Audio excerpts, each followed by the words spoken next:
Ooh, There we fancy. go. Okay, we are recording. So, again, thank you all for coming. This is one of our member services, virtual chats. Hopefully, everyone will come back with some interesting ideas from this chat today. Today's a little bit different. We don't really have, and I hope that message went through like a specific couple of presenters. I was hoping we could all share some ideas. I am interested in this idea as well, the idea of amenities at libraries, right? Um, unique things that you offer your patrons that maybe people haven't thought about or like wouldn't be expecting at a public library. Um, I'm happy that Rod was here. I hope she won't mind that I'm pointing her out to talk because I believe you have a coffee station I did have a coffee station in my last library. in your last library. Yeah, Okay. So if you might talk about that, I'm particularly interested in that one. sure. I'm trying to remember what we had. Let's see. The Flavia. Flavia was the brand name. And it was the kind that has like a fancy LCD, whatever it's called, screen. And you can do like hot chocolate and cappuccinos and all that lovely stuff. And it's like it's packet. It's a little bit, it's kind of like a Keurig, but it's not a Keurig. It's the Flavia brand. Um, and our friends paid for it, and our friends sort of officially managed it, but really I managed it and my staff managed it because they can't do all that stuff. It's too much. Um, and yeah, I mean it was just a really fancy machine and a counter that we got on Etsy. I don't recommend it. Do not use Etsy for furniture, like custom furniture. It was hell. It took a lot longer Oh, than it should have, and honestly, the build quality wasn't all that great.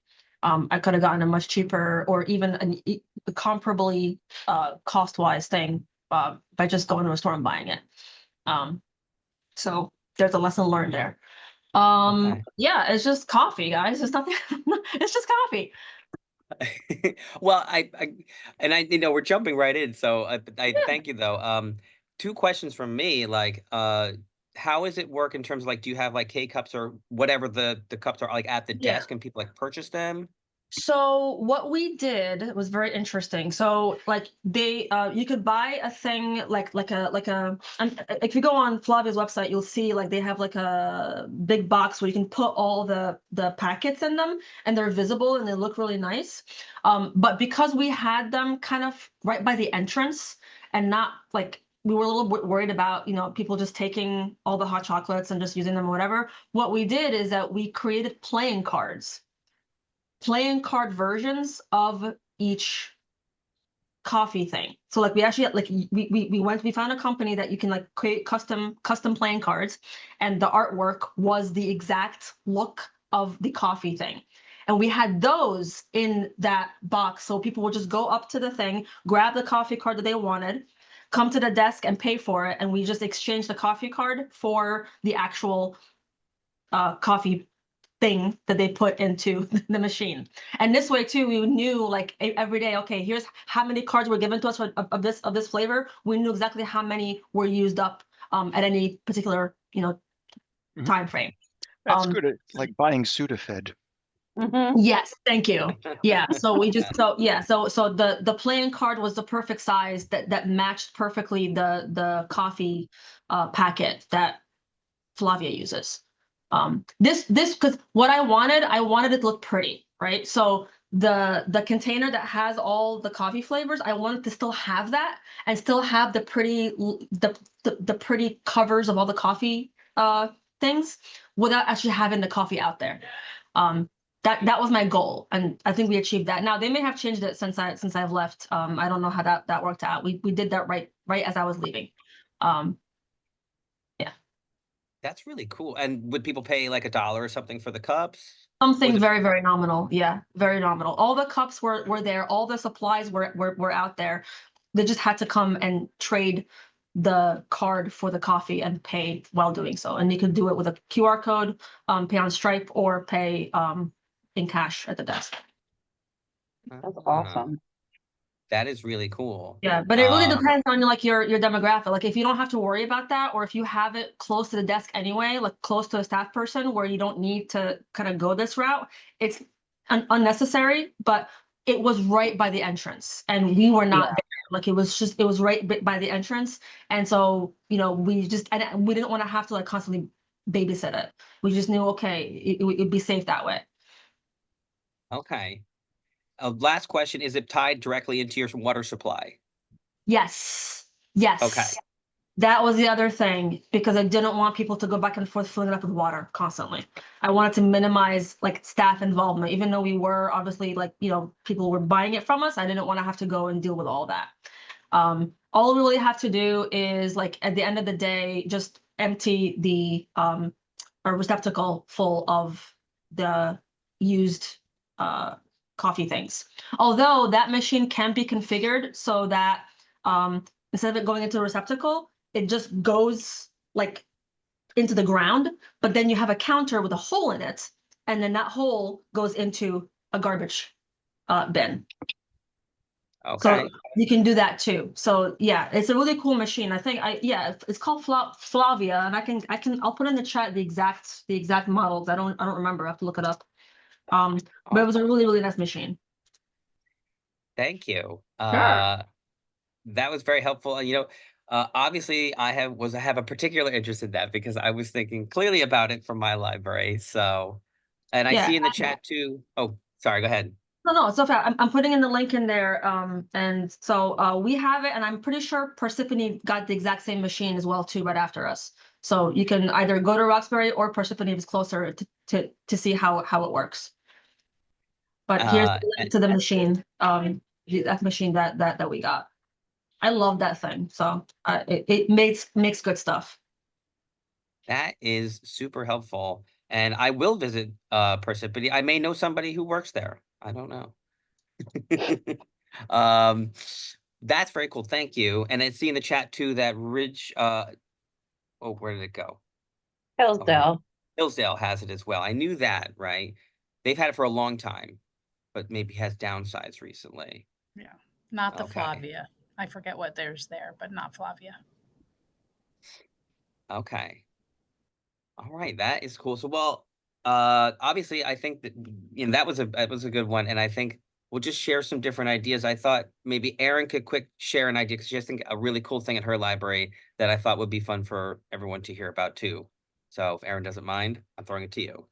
Yeah, so I don't mind. Hooray. Big fan of this. So what we do in my library is we have what's called Ant Flow, which is menstrual products, pads and tampons mainly, but we also have their like fancy garbage cans and stuff. It's really quite fun.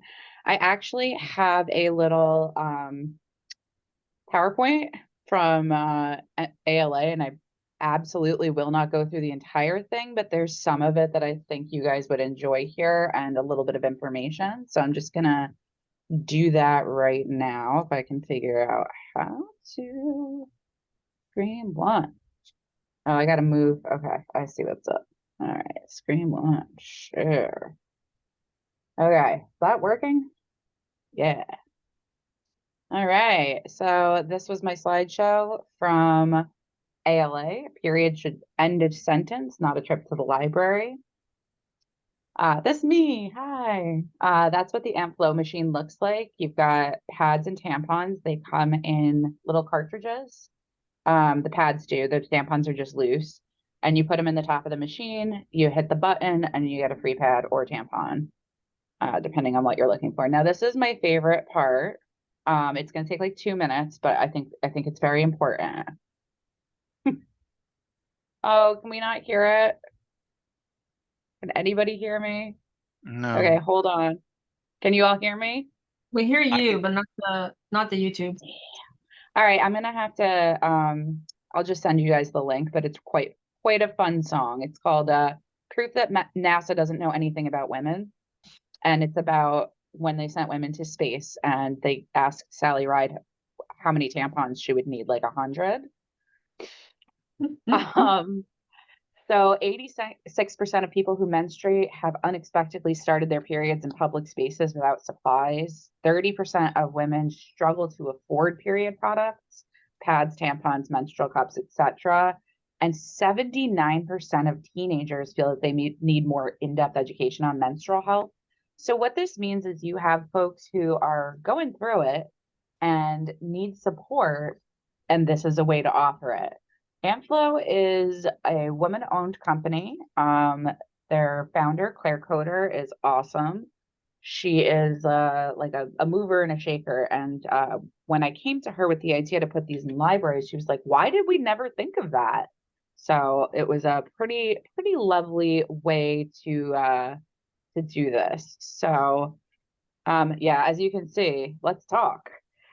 How do you join the menstrual movement, y'all? I have all the contact info for Antflow, including their website, the cost, and so on. The cost is pretty nominal. I have a population of about 10,000 people, and I am spending between $500 and $700 on menstrual supplies, which, as you guys all know, is kind of a drop in the bucket. So that's pretty nifty. How do you provide education around this non-negotiable necessity? Now,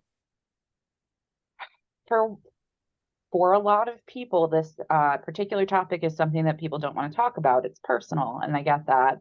But people menstruate. It sucks. 50% of people menstruate. So one of the pushbacks that I would frequently get from the township was like, well, how do you keep people from stealing them? And I was like, you don't. Like, if people are stealing pads and tampons, they need it. Much in the same way that we outfit our bathrooms with toilet paper and soap and paper towels and those little rings that go on the toilet seat. This is in the same general category, in my opinion. What are benefits and what are drawbacks? Benefits, people feel more comfortable in your library. They are able to get the things that they need. The drawbacks are almost none. I had one group of teenage boys who took some tampons out and were playing with them. And I went over to their table and was like, "Oh my God, are you having a heavy flow day too? Like, let's talk." And they pretty much wanted to die because that was super embarrassing. But other than that, there really aren't any drawbacks as far as it goes. There's really only kind of benefits for this. Creating community buy-in. If you have a friends group, if you have Girl Scouts, if you have any kind of Lions Club, any kind of group like this can help support your period journey. There are also diaper banks. I know the St. Louis Diaper Bank, for instance, provides pads, tampons, menstrual cups, and stuff like that as well. So if you have a diaper bank in your community, that's a perfect partner.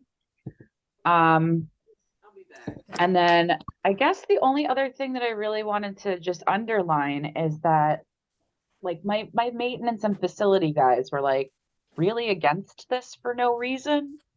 And I was finally just like, gang, my library, I do what I want. And because the circulating cost is so low, I mean, when you first, you can buy these fancy dispensers like the ones that I showed you, but you could also just put those products in a basket in the restroom. It doesn't have to be a very big expense. But then the rotating cost is so low, it's less than 1% of my entire op budget for that. So Ashley Aaron asks, are they installed in men's and women's bathrooms? So my library is a farmhouse from the 1700s, and we have two one-person bathrooms. So we went gender neutral in the 1790s, essentially. Like, we just always had gender neutral restrooms because they were one person. If we did have men's and ladies rooms, I probably still would put them in there because not everybody who menstruates presents as female. And because fathers and brothers and boyfriends exist, in case, you know, maybe a girl is too scared to grab a pad or a tampon, which I went to an all-girls Catholic school, so like we would literally just walk down the hallway with like pads and tampons in our hands and be like, anybody need? Anybody want? So like for me, I never had a problem with this, but I could see where others may. Oh, hands up. Hands up to you too, Ash. That's pretty much it. Do you all have any questions? Wow, I silenced the whole room. Okay. How about, All right, how I'm gonna- about like, I was gonna say, how about like signage or something to let people know that it's there? Do you have that signage outside the restroom, inside the restroom, both? I actually don't. My assumption is that if somebody goes inside of the restroom, which they would typically do if they were looking, to change a pad or a tampon, they would see the giant dispenser. Yeah. Okay. I No, I suppose wasn't you sure, could. like, I suppose you could advertise it if you wanted to. But part of the reason why I do this and part of why it's so close to my heart is that period poverty is a thing. It's a rampant thing. Especially in these tough times. We think a lot about, donating food, donating to charity and stuff like that. Pads and tampons are expensive, and tampons themselves are actually taxed in most states. So in Louisiana, for example, you can buy untaxed Mardi Gras beads, taxed tampons. It's a one of those things that, like, because it's for women specifically or for people who menstruate, that people just aren't yeah, it is bananas. It's bananas. It is bananas. So the idea being that, like, yes, we provide all of these services for our patrons. Some of us have social workers, and some of us have food delivery stuff, and some of us have coffee bars, and some of us have this and that and the other. But the fact that we're not providing this essential resource, it blows my mind. So this was one of my, like, legacy projects, I guess I'll call it. Like, I do a food drive every year at every library I've ever worked at. So for me, this is like close to the heart. Ashley asks, do you have a pretty diverse age range of patrons? I feel like ours are mostly older patrons who might not need such an aid, but I could be wrong. Well, I mean, the good thing is that if your patrons don't use it, it's not like they're going to go bad. You know what I mean? You can throw them in a basket or whatever, have them available, but if they're not using them, maybe reevaluate at that point. I am directly across the street from the high school. I am known in Woodridge as the tampon lady. So, I guess it really depends. Oh, and employees, yeah. So Amplo is an interesting company for a lot of reasons, because they have started working with stadiums, colleges, different locations that have, like, large groups of people to provide pads and tampons, but they've also gone corporate. So corporate entities, I think, like Hearst Media has them, and a couple of other New York City based big corporations, they're providing them for their employees as well. I personally, as a director, have always kept a stash for our employees in our bathroom. So if you have 7 single stall bathrooms, is that what I'm reading from New Milford? You have 7 bathrooms? First of all, holy mackerel. But this would be a case where maybe you would just put a basket instead of a giant dispenser. It used to be a school. Okay, I'm sorry. I just can't imagine, only because, like, I have to plunge our toilets, like, I'm gonna say twice a month. So I'm like, if I had 7, I would cry. But yeah, if you have 7 single stall bathrooms, I mean, just throw them in there. What's the harm? Even if you don't buy particularly from Ampflo, just providing period products in general is such a common, easy, good thing to do. It just, makes life easier for you, for your employees, for the people who use your bathrooms. And it's one of those things that, like, people don't think of, but then you're out running errands, and you're like, oh crap. So it's good to know that the library can provide that. But if you sold them, you'd get more funds. No, donations. Oh, right. are we talking about selling them? Because Yeah. we had Yeah. one of those, like, 10-cent, 25-cent You're machines. saying it's not ethical. It's not ethical. Right. Yeah. I feel like I'm overhearing stuff that I'm not supposed to, which is great. I love it. My little brain. We used to have the pay machines, the ones that had the quarters and they never freaking worked, and they give you a pad that was like this thick and you felt like you were waddling around like a duck. Sorry for those of you who don't menstruate, but those who do know exactly what I'm talking about. And frankly, I don't see it. We don't charge for books. We don't charge for movies. We don't charge for programs. We don't charge for toilet paper. We don't charge for flushing the toilet. We don't charge. Why would we charge for this? It's nuts. That is a nutty idea to me. And like a lot of folks who don't menstruate will say, well, like, isn't that your responsibility? Now, there is a whole subculture of Aunt Flo called Flo Bros, and they are part of the menstrual movement just as much as all of us. But what I would say there is, it's like sometimes there's no warning. I know all of us went through like that sex ed class where they separate the boys and the girls, right? Like, remember that? Sometimes there's just no warning. You're out, you're doing your thing, you forgot. I know I have forgotten pads. I keep them in my car, I keep them in my purse. Nadia says these products are really expensive too, and it's not like people who menstruate can just not buy them. Yes, and I'm going to yes and you just a little bit. Not to mention the fact that most food banks don't carry personal hygiene items. So what do? Let's say you're underemployed, you're living with your 2 kids and your parents, and you're trying to support everybody. And the pads are $10 for a box. $10 is like 3 meals if you know what you're doing with beans and rice. It's a very big gap, and it creates more poverty, and it creates just a terrible sense of self, honestly. Like, I know that when I am on my period, I am not feeling my best. And to add to it, the embarrassment and the shame that's associated with not even being able to afford these products.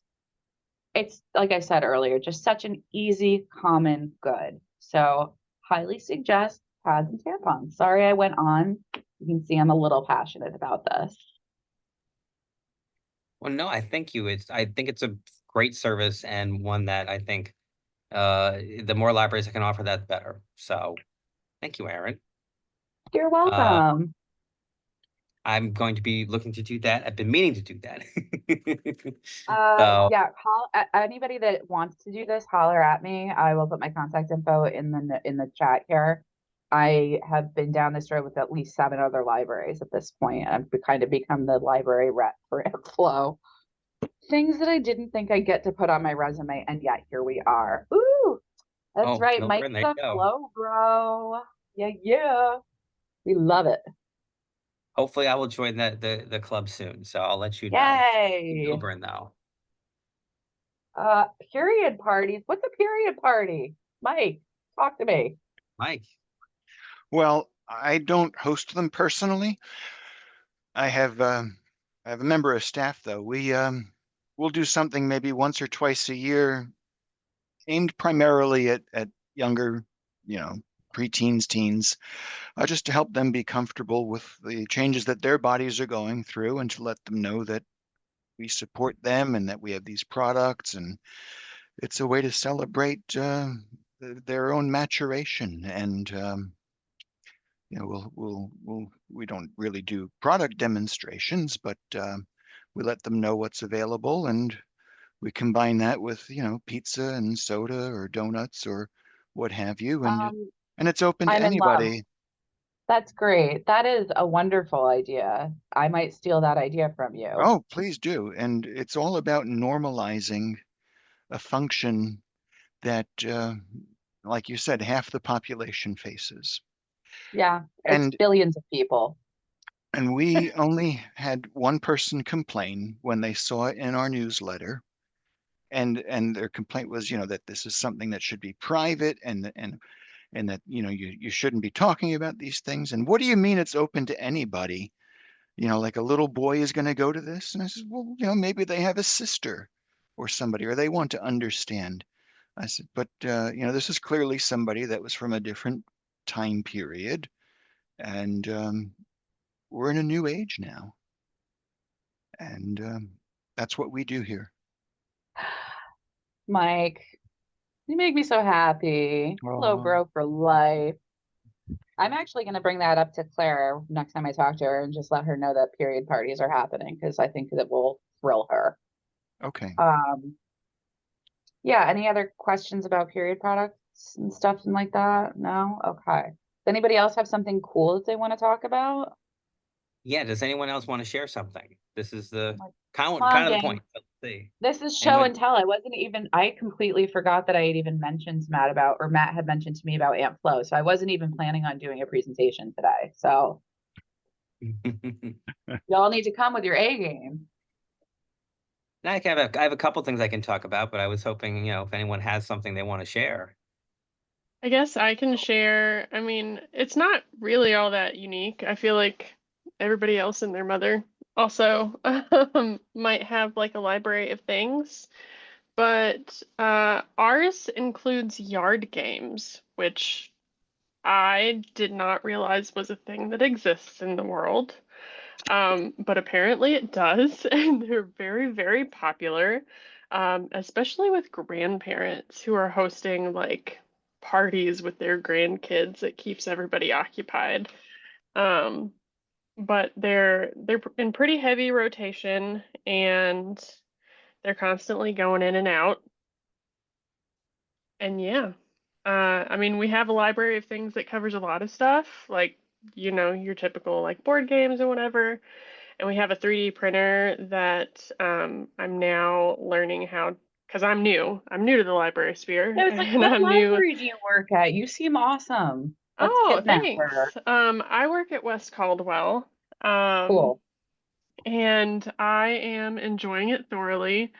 But I'm having my very first experience with the 3D printer, and I am hoping that I'm going to be able to learn how to like create little CAD files for all of our Good, like clay Ashley, good pieces. news. Good news. Matt has a 3D printer and has made some crazy stuff on it. So Love it. use him as a resource. Yeah, he's about to go get some crazy stuff he's made.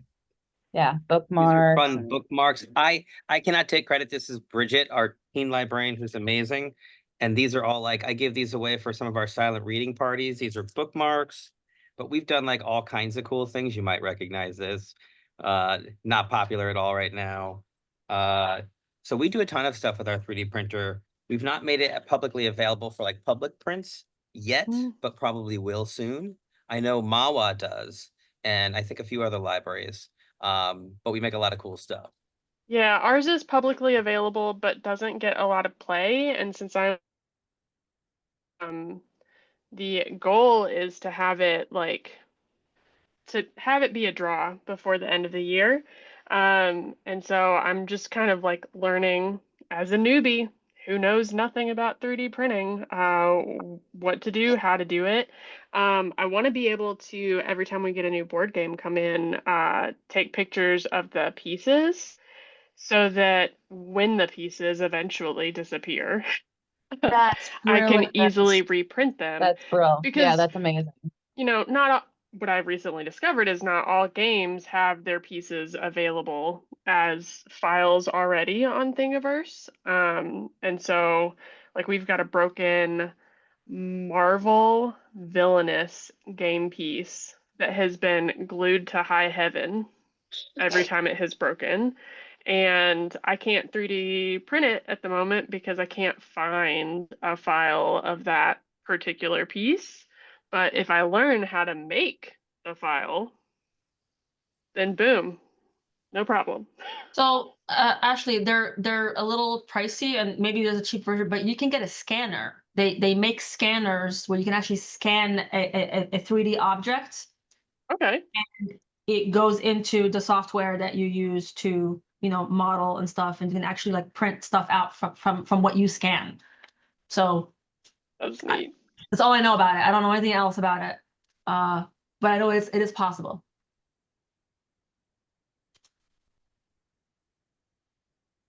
What is this link? Oh, Bamboo Lab. Cool. Okay. I was Yeah, gonna that's Ashley, the model. That's awesome. We were in Wyckoff Bamboo. about to just give up on 3D printing because our Ultimaker was going to be a total pain in the ass and it had more failed prints than reliable prints. And I was bemoaning it to Matt, and I live in Ramsey, and he showed me their bamboo, and it sold me, and it's great. And we printed like a ton of summer reading prizes with it. We print bookmarks. It works pretty well. Yeah, we just Yeah, the started bamboos. making, oops, sorry. No, go ahead. We started 3D printing earrings with our library logo. And I need a pair. I need a pair. Please send me a pair in delivery. I need some Milburn earrings right now. Yeah, I don't have it right now, but again, if anyone's interested, you can certainly, I'll volunteer up my teen and tech librarian, Bridget. She does all of this. She's amazing. She's done ones, keychains with our logo. We're doing bottle caps because we have kids that are interested in like bottle cap things. So we do all kinds of stuff with that.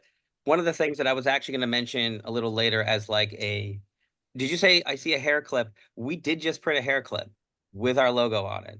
So I need that too. Guys, someone recommended it. So we're using this for all kinds of like merch and like giveaways, but also possibly things that we could sell through our friends as well. We haven't done that part yet, but we have tons of good giveaways. One thing that she's done as an amenity kind of in our teen room is fidget toys. So we have like a box of fidget toys. Obviously, we purchased some, but we've 3D printed some. So this is like one of Nice. these, and it kind of it's like one of these. You put it through, and it goes back in. Now that I Matt, can. we're twinning. Hey, look at that! There's mine. I'm so obsessed with it. I know. Bridget has printed a bunch of these, and the teens really like them. We have a whole box of like fidget toys that we just keep in our teen room at all times. Oh, here's a piece of gum wrapper. So they Fun. definitely it. But a lot of this stuff is 3D printed, not all of it. But you can do a lot with that. And that's just another amenity. But like a 3D printer, we've done so much with it. We've actually done a lot of decorations for our Halloween party. She created these lanterns recently that are amazing. And she's really gotten really good with like the multicolored prints, which I used to have a MakerBot, hated it. I think someone else mentioned they hated it. I hate MakerBot. I remember fixing the extruder like every other day. Bamboo Labs is like such a different thing. And again, if you have any interest, my staff member Bridget, again, I'm going to volunteer her up for all of this. She doesn't know she's not here. But The she's best added way. a lot of different like add-ons to the 3D printer, like little extras that have just made it easier to work and print and facilitate. So if you're interested, let us know. I have a Matt, quick question. Yeah. So you mentioned like giveaways and like selling some of these items like through your like book sale or your friends. Mhm. How do you go about that? Like, aren't there, if you're finding publicly available 3D files, like aren't there rules in place about like whether or not you can sell them? So do you do it like donation based, or like what's your approach? Because I was thinking about that for our library, but I didn't know how to suggest it.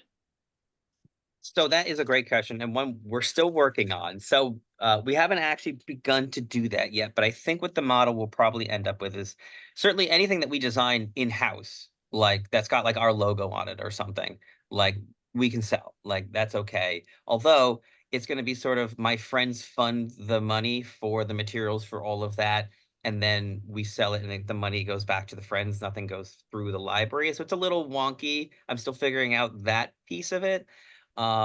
But as far as I know, there are some ones that give you the licenses when you purchase them from Bamboo, from some of these other places. So if you find the right ones that allow you to resell for those kinds of purposes, just look to make sure it's there. You can purchase them and you are allowed to resell, but it should be noted which ones you're purchasing. Like just some of the random ones though, yeah, you can't resell those. But there are ones that are like, it's a creator, they want you to do this, you purchase the rights from it and the design, and then you're able to resell. And Bamboo Labs has their own, there's also Thingiverse as well, but Bamboo has their own giant verse essentially of pre-made products and things like that. So that's how we're looking to do it. Haven't quite started it, but we have started doing a number of like, we have our our like library mugs that we offer and t-shirts and pins. And we're gonna soon have hats. And we actually have a little, actually, this isn't an amenity, but we sell our little guy now, our little Ramsey Ram. So So this is cute. from the friends. It's very cute. That is awesome. Somebody just mentioned, Ashley, I think it was, just mentioned Tony boxes. Can anybody talk a little bit about that? Because I keep hearing it and I don't know what it is. So I can talk about that as well. We've done Tony boxes here and also Yodos. So if you know what Yodos are, it's essentially Tony box with a card instead of a little figurine. The figurines for a Tony box, you have the box, it's like a player. It's like a screenless player. You can get little figurines that you can then put on the player. It plays the music, it plays read stories and things like that. We have typically, we've been doing this for about a year to almost 2 years at this point. The way we've currently packaged them, we lend them through Lending Key. So if you have that, it's not in the catalog. Because not yet has Buckles cataloged Yodo cards or Tonys. I'll have to, I'm sure Margaret will be more than happy to do that, right? That's just easy, no extra work at all. I'm sure she'll be fine with that. But we do through Lending Key. Right now we have the Tonys as a package. So you get like the player and like we have like the Disney Princess package. We have like the classic storybook package. And you get the figures and the box itself. With the Yodos, we started lending the players separate from the cards because we kind of started getting that request from our patrons. So I'm Matt, can you just rack it back a little bit just because I'm an old, what is a Tony box? Like, what do you do with it? Like, what is? Oh, I'm sorry. You know, have that question too? I Okay. can So I'm bring one like, in if you want, but it is basically a box. It's got a speaker on it, and it's a player for it. So it'll play songs for kids and read stories for kids, basically. And you'll have different figures, like, you know, Princess Aurora or something. You literally place the figurine right on top of the box, and it's like a magnetized thing, and it will play the stories. And it's easy to use, kind of like a Tenny Ruxpin, yes. And like you can yeah, hit the okay. side of the box and it will skip to the next like song or the next story and hit it on the other side. It's also teaching violence. No, I'm kidding. But you tap it on the side, it moves to the next thing. So it's a really cool Okay. thing that people Sorry. can I was just like. like, you launched into it and I was like, I still don't know what this is. Sorry about that. And I see a few comments there. I'll quick just note that we are thinking to move back to having our individual Tonys. So like each one has all the stories for that particular figure. I think we might be moving to the model of lending the Tonys individually. A, we'll get more circulation, but B, it gives our patrons more flexibility. Now, the only trick with that is that I think that it would be really difficult for me to put them all into Lending Key, like each individual Tony. So I think it's probably just going to be an uncatalogued item. And that means it's not searchable for our patrons. So like our Yodo cards right now are just simply in like a binder at our desk and you can flip through them. I have on our webpage, like here's the listing of all the ones that we have. People, it's just like come as, grab it as is. Like if it's available, you can grab it. So that's what I might do for the moment. I see a couple of lot of things here. Let's see.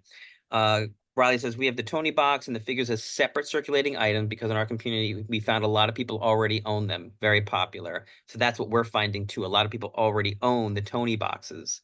One thing to note too, with if you're lending them out, it's a little wonky the way it works. You have to like load the Tonys onto the individual Tony box player if you want to loan them into like and have them be there. And we kind of loan them in offline mode because people not really meant for libraries to be lending them, right? So we're kind of modifying them in a way so that they can be loaded so that people can't just sort of take the stories or something for their own players at home. Usually won't work that way, but and I see the link was posted. Thank you for that. You can get a library account and you can get a nonprofit discount through Tony's. We have the account. I think there's a minimum purchase amount and then you get free shipping and there's like discounts. So it is very cool. I think we have an account with Yodo too. Yodo is geared towards older kids. They have the whole Harry Potter series. Thank you, Sarah. And that is true. So we kind of, it's kind of skewed a little. They have a lot of stuff for the younger kids too, but we are skewing towards a little older for the Yodos. So I think next year I'm going to put a significant more budget into each of those buckets to really start developing those collections. There's actually, I know I'm talking a lot about this, but there is also a Facebook group called Librarians and Tonys, I think it's called. You should join that because it's just a ton of people like telling their stories of like, here's how I fix this problem. Here's like you might run into this. Here's how I fix that, packaging, the whole thing. So go and check out that Facebook group. You'll get all the ideas you need there. And I see we do that, and it keeps the Tony card separate and then provide the figures at the desk. If anybody has any questions, I'm the adult services at Demorest Library. So thank you, everyone. So Tony's and Yodo's very popular. Any other thoughts on that? What's the difference between the Tony and the Yodo? So the two things I think would be kind of an age range. The Tonys are skew a little bit younger. The Yodos skew a little bit older. I'd say like tween to teen maybe. You can get a lot of the same content on Yodo, but it's kind of skewing older. And the main difference, of course, is that with Tony, it's literally like a figurine, and Yodo is like a card, like a baseball card, but thicker, and it just inserts into the player. And that's one of the main differences. These are things I was thinking about running a program at NJLA for. Maybe I should submit that. Huh? Yes, do it. Do it for the old like me, who I was like, I don't know what this is, and I don't feel like looking into it. Well, I was thinking about a library, because I did a Library of Things one a couple years ago, but like an update of Library of Things and seeing which libraries want to be part of that. Because there's a lot of cool things. Like our most popular items are our pressure washer, knife sharpener, Tony boxes, and of course, and our backyard movie kits. We have about almost 200 different items in our collection at this point, though. So we loan us a lot of stuff. Yeah, does anybody want to talk about their Library of Things? I know, Ashley, you mentioned it briefly. But a lot of people have a lot of different stuff. So we don't, like at Woodridge, we don't have a technical library of things, I guess we'll say, but like I have a sewing machine that I let the public use. I have a Cricut machine. I have like a whole bunch of glue guns and stuff that everybody is welcome to use for whatever purpose. Oh, Laura says she has a poster printer. That is hella cool. Which I know, so Matt, anybody, if anybody wants to kind of like expound, I'm here to hear it. so the poster printer, I know Matt ended up buying the same one. The company is actually awesome. They're in Wyckoff, so it's super easy for me. I pick up my own supplies when I run out. I know Hillsdale got one too, a couple other libraries. Ours, patrons and staff use, so we use it for like all our display headers, but we have patron requests all the time. And usually we have them just send us the file ahead of time because that's the quickest for us. But over the summer, we had a ton of dorm room decoration prints. People would buy the Etsy files, download them, and we'd print them out for them way cheaper than Walgreens or CVS or somewhere like that. We've had people do baby shower posters, big birthday events. We just had someone, it's the Garden Club, and they do like not the Garden Club, a church in town, and they do a holiday cookie walk every year. So they are ahead of the game, and they just printed their posters for that event this week. We print stuff for the schools for like their theme days. They'll have volunteers come in and print. So yeah, it gets used all the time. It's by far the most used item in our library of things / non-traditional. I mean, it gets used. The only other thing gets used more is the printer scanner, like normal printer scanner.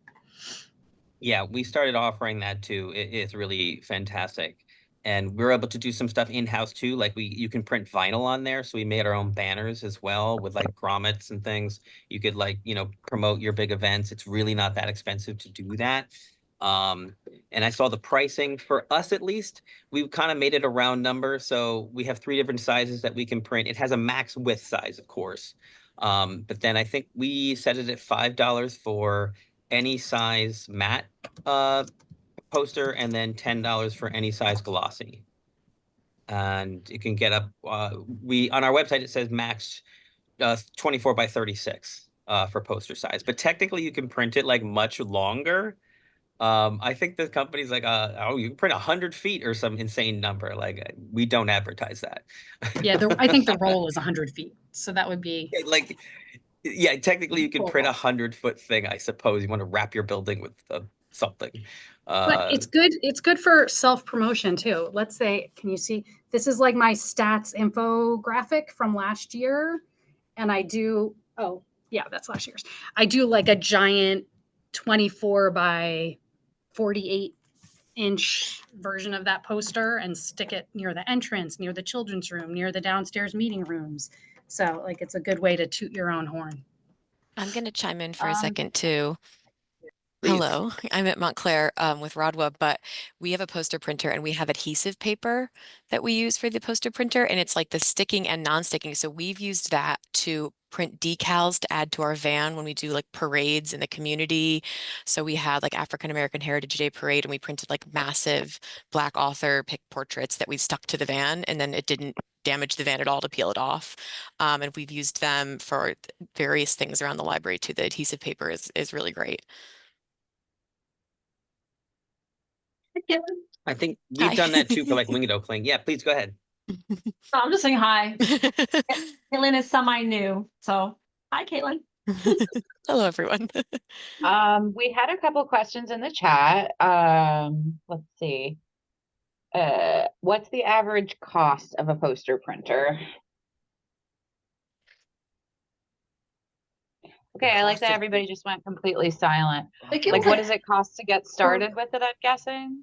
You're gonna need like $4,000 to $5,000 to $6,000, depending on what like level of materials you order. Yeah. I think we got like either a mid-tier or a high-tier levels. We had the money for it. Okay. But the machine itself could be as little as like $2,000, I think. Although I'm regretting that we didn't get the bigger machine. We got the one that the width is 24 inches versus the 36-inch one. And I kind of wish we had gotten the bigger one just to have the most, versatility, but oh well. Yeah. All right. So we also had a question. Can anyone use it, or is it just for your town's patrons? Anyone. Anyone. Can like anyone, yeah, because you're paying for it, right? So like you're paying it. Let's say I'm a patron and I walk into Matt's library and I'm giving him $5 to print a poster. Money no is the different than if same I no matter walked where it in. comes from. Yeah, I'm like, it doesn't matter. It's like the same if I walked in and wanted to print like a 500-page document, same deal. So, looks like we had a bunch of links for people that have their poster printers, which is awesome.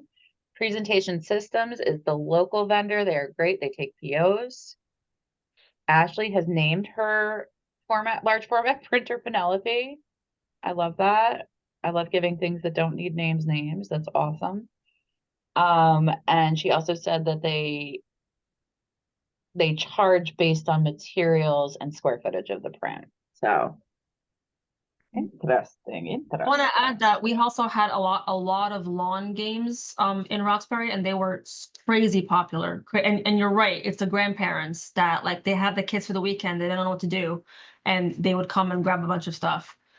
We also had something I don't think I've ever seen it anywhere else. We had bill counters, like money bill counters, and coin sorters as well too, that were really popular whenever any local organization did a fundraiser or some like thing, whatever, and they had all this cash they wanted to count.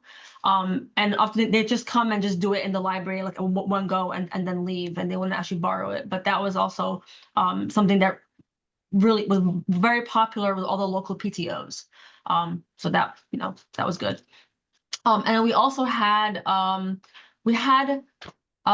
trip packages versus just like not single museum passes, but like a package of several museums in one city, along with a discount to a hotel that we would work out with the hotel in advance, and it would be good for like a solid year. I'm trying to find a link to it on Roxbury's website, but I'll put a link in the chat.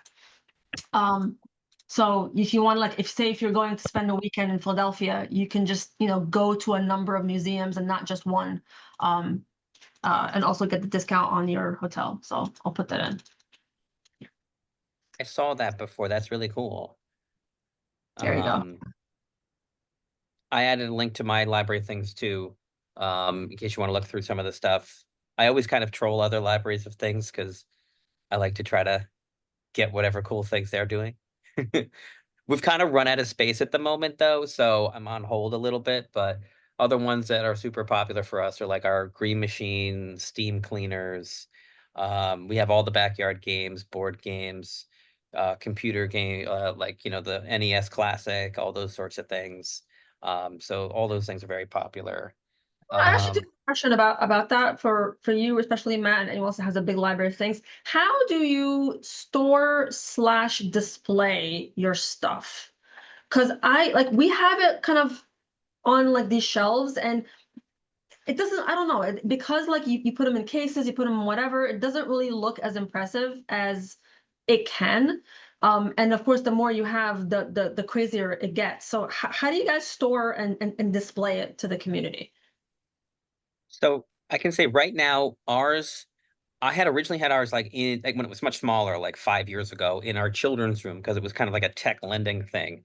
And it was in like this locker system that I found, and like nobody knew about it. Like after the first month of promotions, like it dropped off the table. So I did reclaim a whole bunch of space, like right near my circ desk. So it's like as soon as you come in the door, it's on the floor. They're all right there on shelves. Regular shelving units at the moment. This is something I'm looking to try to finagle and fix. So I have gotten a critique from my board. They're very supportive of the service, especially since it's super popular with the community. But I have gotten the critique that it looks a little bit like a Home Depot rental at the moment. So I'm trying to work on just making that look better. But I can tell you that just the fact of it's near my front desk, serves two purposes. One, I don't have to worry about people stealing things that much, if that's a worry, because they'd have to be brazen enough to just run right by my Stark staff, like with the item, and like my cameras are right on them, like I will find you. But second, like it's a perfect promotional tool. Like they come in and they do like a double take, and like I had no idea like the library offers all these things. So like I like to give it my like prime real estate for my shelves, because I feel like when people see that, they think like I had no idea the library offered this kind of thing. So it's a real good PR thing. But I am trying to clean it up right now. We've tried a lot of different packaging solutions too. So like for like our pressure washers, we found these like hard case bags, carrying bags that like really, kind of keep them contained a little bit, but you can still see the item. I think important for me is that you can still see the item because it's impressive. But it needs to be like packaged a little bit better. I see in the chat here, ours is a mixture of 4 different spaces: on the floor, on regular bookshelves, on bookshelves, in one of our study rooms, behind the reference desk, and hidden in the back in sorted places if it's awkward. Okay. So, and I think Mawa has most of their stuff in the back. And I know Denville has it set up where they like literally have like a binder that you just look through and everything's in the back. So I've seen many different ways to do this. Yeah. We also have no back space. We had ours in the back because there was too many, and we can never get it to look nice. So it was always in the back, and we just really stressed like on our website, and like, we have we talked about it endlessly, so we didn't have any issues promoting it. But what I was thinking, something I want to try is I have this vision of like a wall where there's like a big, nice, clear picture of every single thing. Okay, but like, those like those 8x8 little frames, and you can just move them around, and you have like, what I'm saying? So a nice 8x8 square picture of each item in a square, and then beneath it you have like, it was on a peg wall, and then you have like a keychain with the item like information on it. So if you want the item, you just grab the keychain, go to the desk, and I like exchanging things for things, right? So exchange the keychain for the item that you want. So it will always look pretty and it's self-contained and it's small.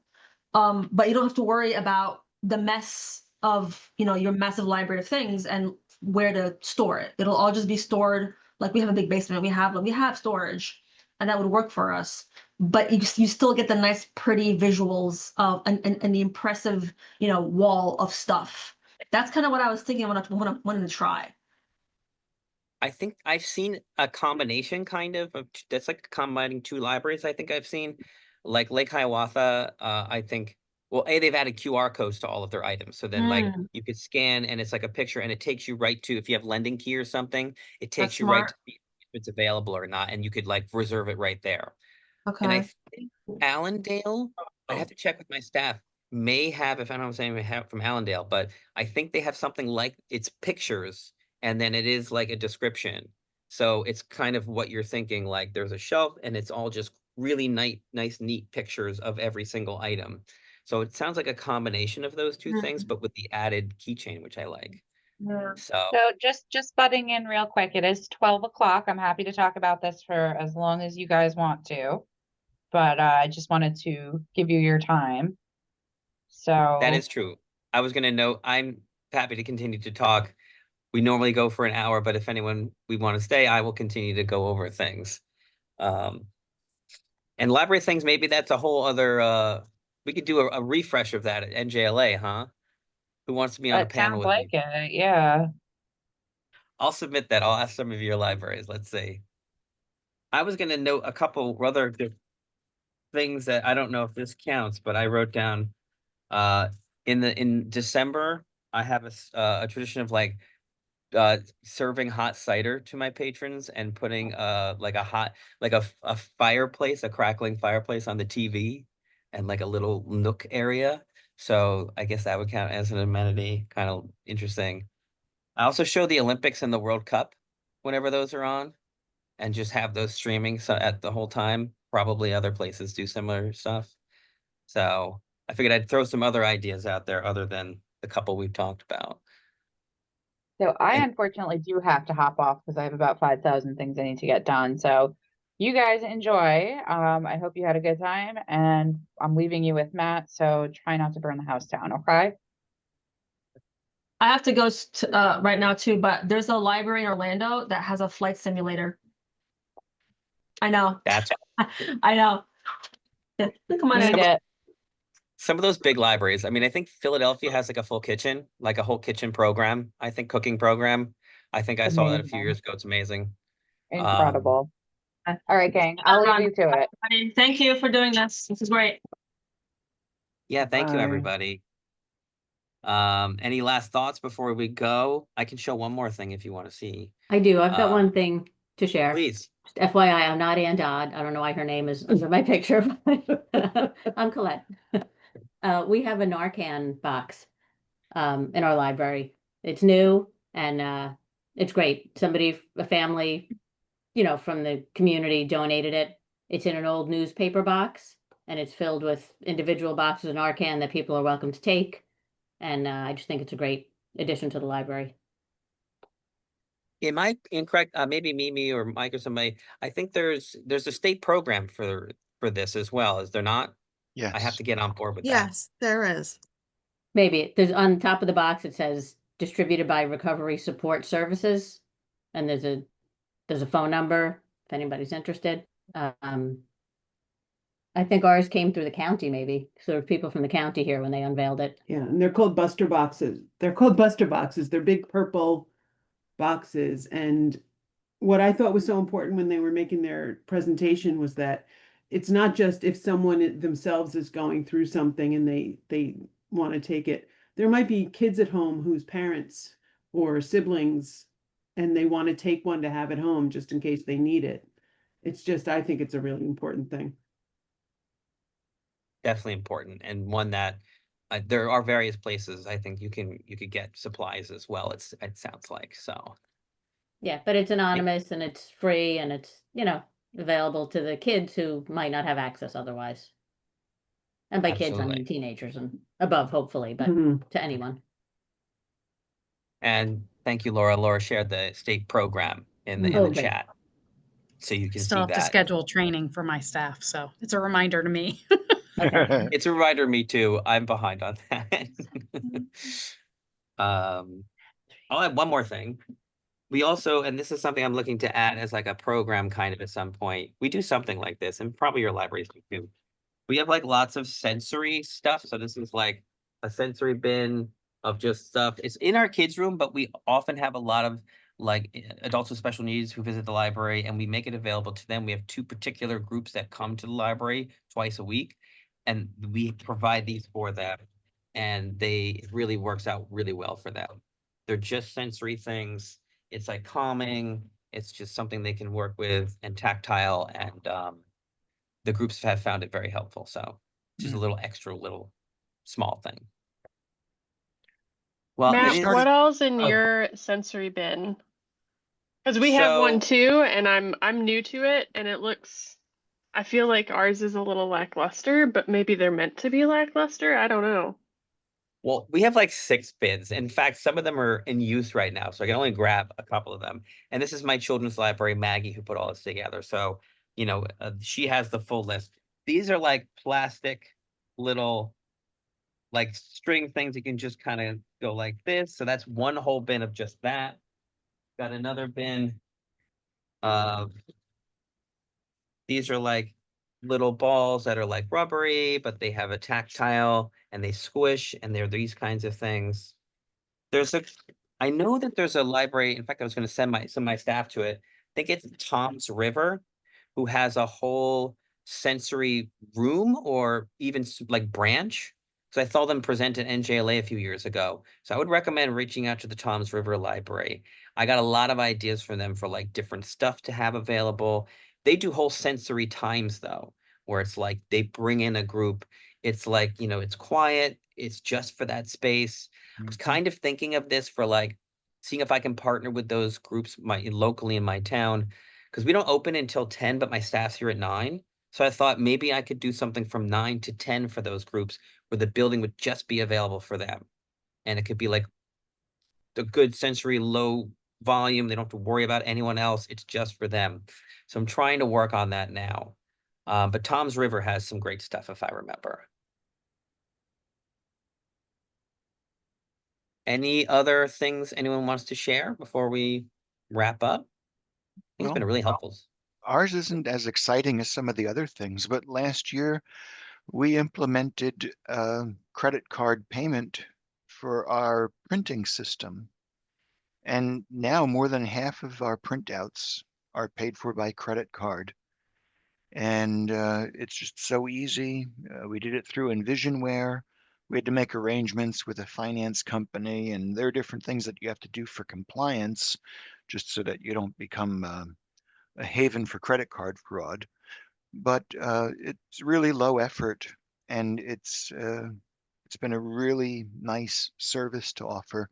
It costs a little bit, you know, because there's, you know, every time there's a transaction, about 500 people get a slice of the pie.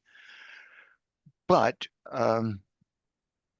we see it as just a cost of doing business. You know, our printing is barely cost recovery anyway. We just really have something in place so that somebody doesn't come in and just print 10,000 pages of something, right? But we've been really happy with it. It hasn't given us any issues. Our biggest month for revenue from that thing, we took in almost $400 last month. About 20 to 25% of that went back in terms of fees to Visa, to the bank, to this, to that. But like I said, we're not doing this to make money. We're doing it as a service, and we like it. Thank you for that. I'm looking into that right now. I don't know if I was one of the foolish ones or whatever, but I had purchased years ago when I first got to Ramsey, like their big Envisionware print kiosk. And I was told just like not long ago that it is basically end of life on that thing. And it was not cheap. So they have a new system. It looks great. And I would love to add the credit card payment. It is a hefty sum if I want to do everything through Envisionware. So I'm looking at options, but credit card payment for printing is something I've been very interested in doing. I did this year help my friends get set up with credit card payment for their stuff. So this is actually our book sales coming up next week or the week after. This will be the first sale that they're actually going to be using credit card payment. Otherwise, it was cash and check for like decades. So they will actually be able to use a PayPal point of service unit, and also for the library merchandise, which can be purchased at the desk. All goes through the friends, all through the friends, but it's super easy. It's like a tap. It's you put the card in, it takes Venmo, it takes Apple Pay, it takes all that stuff too. So I'd love to do it for printing though. I'll have to find that out. All right. We're all about the easy lift, and this was pretty easy. Exactly. Awesome. Anyone share anything else? All right. I think this has been a super helpful session. I hope you guys got some good ideas. I have written down a number of ideas. We did record, so we will share this with everyone. I will try to export the chat too, so there's links, and we'll send out some info after the chat. And thanks you for coming, and I hope you have a good rest of the day. And be on the lookout. We are planning a couple of things with hopefully our next chats. We're working on it now. We'll be looking to do some one-on-ones with individual reps from booksellers. Not relevant right now at the time, I don't think, right? No one's caring about that. No, but this was maybe, so we're looking to try to get a Q&A session with individual reps from Brodart, with Amazon, and with Barnes & Noble. Ingram, Ingram's another one, but they do have Tuesday sessions, I believe, if you haven't seen. They send those out every Tuesday, so look for those soon. All right. And I'm going to